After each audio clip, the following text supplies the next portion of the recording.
What's going on, y'all? So we are here with our third topic of the day. Why are men and women still single? What do y'all got on that? First of all, I want to say, drink coconut water. But Lou, what you got? The reason I'm still single because I ain't look. I ain't asking the Most High to bless me with nobody else. So I was just thinking about that the other day. That's why.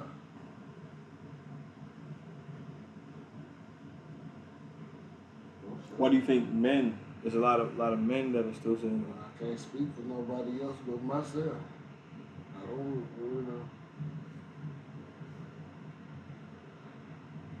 I was just thinking about that the other day. Just reached a point where you just at a place where you feel like you need to be right now, basically. Yeah. What about you, Brother Wood? For me, I think what Lewis said is true. Some people out there, they're not looking to be in a relationship right now. You got some people that may have just gotten out of a relationship, and we all know that just got out of a relationship, taking a break from being in another one type stuff. Some people go from one relationship just to hop in another one. Then you got a sector of people that aren't in a relationship because they're not intrigued to be in one by what's going on in just the dating society, dating world right now. A lot of propaganda being pushed, a lot of dating rules you got from how much money you supposed to spend on a date, or certain places women not willing to go on the first date. Like I seen a girl post on Facebook the other day talking about some, if you text me what you doing, WYD, she ain't even gonna respond. Like, it's just, it's just a lot of foolishness going on, bro. So it's a sector of people that don't even want to, got the energy for it, don't even really care about all that for real. Like, it's just, this is a kind of a weird time to be dating.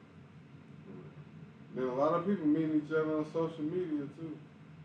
So you can be a facade on Facebook, Instagram, Snapchat. You can put up a facade. You can be somebody. You can be not even your true self and put on a show for somebody. And then when they meet you, It's completely different. the beast. The beast comes out. So So in my opinion, I think there's a lot going on in our generation. I think there's like on a spiritual level, I think there's a war between men and women.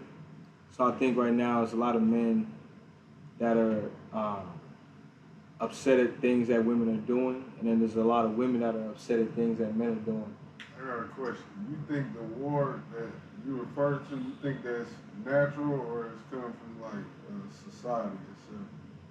I think it's coming from society because I think there's a lot of things that are being said, like men are supposed to be doing this and women are supposed to be doing that, and there's a whole lot changing in society, economically, that's affecting dating and relationships and it's skewing perspectives, I would say, in my opinion. But like for the men, I think that there's a lot of men that are not living up to their full potential. Um, they aren't really. This is just my opinion, but they aren't really diving into, the issues and the problems that they may have developed or gotten at a young age, and it's like festering into their adult life, and some of the wounds that they may have had, they're not finding healthy ways of like overcoming them, and so it's being ingrained in their everyday lives, and they don't even see it. You know, I think a lot of guys, they tend to wanted to change the outside, um, the outside things that are outside of themselves. You know, so like getting new jobs, cars, clothes, houses. They're always trying to change the external factors, but the internal factors, you know, their character, their personality, their perseverance, their integrity, their morals, those things are not really so focused into, and I think they're more so materialistic than they are like focused on their character wise, and I think that's what's holding a lot of men back because they don't really get to see their own development. And one of my mentors, he made a very powerful uh, statement. His name is K Zag. He said a lot of guys don't pay attention to taking accountability because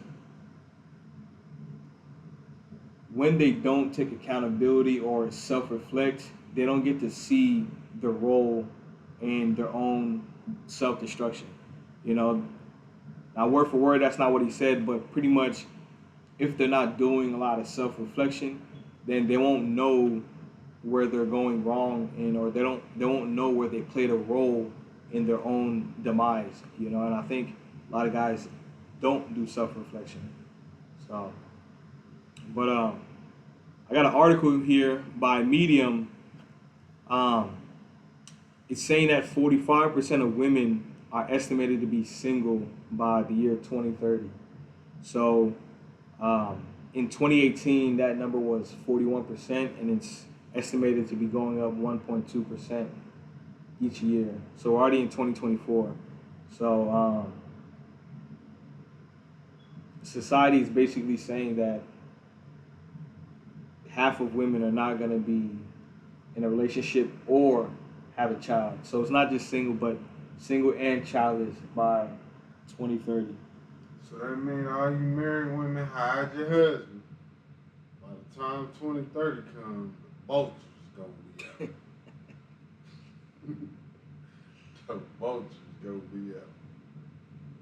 So, but yeah, I mean, I can't really speak much for the women, but yeah, just a lot of guys talk about, you know, women not being accountable and stuff, and it goes the same for men. I don't think a lot of men are accountable, and I think that if men take more accountability and do more self-reflection, they'll see the issues and the problems that they have internally and fix that, so that they'll be able to have more discernment to know, you know, what woman to pick for their future.